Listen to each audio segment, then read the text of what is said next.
వినుకొండలో పాశవిక చర్య కనీవిని ఎరుగని అత్యంత దారుణ హత్య. ఏపీలో ఇటీవల కాలంలో ఎన్నడూ జరగలేదు అన్న స్థాయిలో ఓ దారుణం చోటు చేసుకుంది. నడి రోడ్డుపై అంతా చూస్తుండగానే ఓ వ్యక్తి మరో వ్యక్తిపై కత్తితో విచక్షణ రహితంగా దాడి చేసి హత్య చేశాడు. ఈ ఘటనలో బాధితుడు రెండు చేతులు తెగిపోయి తల మీద బలంగా కత్తివేటు పడింది. దీంతో అతడు అక్కడికక్కడే మృతి చెందాడు. అవును, కనీవిని ఎరుగని రీతిలో అన్నట్లుగా ఇటీవల కాలంలో ఎన్నడూ జరగలేదన్నట్లుగా అత్యంత క్రూరంగా ఓ దారుణం చోటు చేసుకుంది. నడి రోడ్డుపై షేక్ జిలానీ అనే వ్యక్తి రషీద్ అనే వ్యక్తిపై కత్తితో విచారణరహితంగా దాడి చేశాడు. ఈ దాడిలో రషీద్ రెండు చేతులు తెగిపోగా ఒక చెయ్యి శరీరం నుండి వేరే నడి రోడ్డుపై పడి ఉండటం గమనార్హం.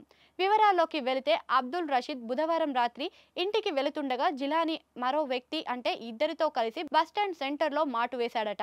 అప్పుడు రషీద్ అక్కడికి చేరుకోగానే వెంట తెచ్చుకున్న కొబ్బరి బొండాల కత్తితో ఒక్కసారిగా దాడికి తెగబడ్డారు. ఈ దాడిలో బాధితుడు చేతి తెగిపడి రోడ్డుపై పడిపోయింది. అత్యంత పాశవికకరమైన ఈ ఘటనలో ఆ ప్రాంతమంతా ఒక్కసారిగా భయానక వాతావరణం చోటు చేసుకుంది. ఈ నేపథ్యంలో సమాచారం అందుకున్న పోలీసులు సంఘటనకు స్థలానికి చేరుకున్నారు.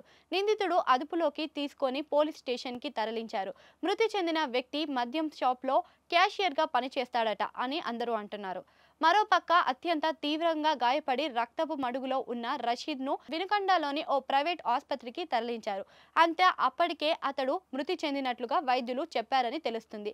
ఈ ఘటనపై కేసు నమోదు చేసుకొని పోలీసులు దర్యాప్తు చేస్తున్నారు. ఈ ఘటనలో బాధితుడు షేక్ అబ్దుల్ రషీద్ వైసీపీ కార్యకర్త కాగా, నిందితుడు జిలానీ తెలుగుదేశ యువత నాయకుడు ఎస్కే జానీ తమ్ముడు, టీడీపీ కార్యకర్త అని వైసీపీ ఆరోపిస్తుంది. అదే క్రమంలో లోకేష్ జన్మదిన వేడుకల్లో 2024 ఎన్నికల ప్రచారంలో టీడీపీ అభ్యర్థి జీవి ఆంజనేయులతో జిలానీ దిగిన ఫోటోలను వైసీపీ షేర్ చేసింది. ఈ విషయాన్ని నేరుగా రాష్ట్రపతి భవన్ను ట్యాగ్ చేస్తూ ఫిర్యాదు చేసింది.